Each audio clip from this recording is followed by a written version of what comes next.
Hello guys, welcome to my new blog. चलतु restaurant style mushroom masala प्रस्तुत करवा।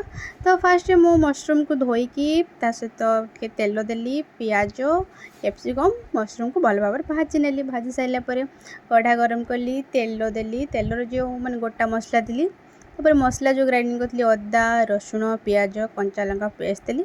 तो दे सारापर गुंड मसला देली। देखिए गुंड मसला सब हल्दी, लुण, लंका गुंड, जीरा गुंड, धनिया गुंड मसला भल भाव होगला मु टमाटो प्यूरी देली। टमाटो प्यूरी तेल माने पानी मरीगला तेल उठीगला देली काजू पेस्ट होगला जो भाजिकी रखी मु मशरूम को ताको देदेली।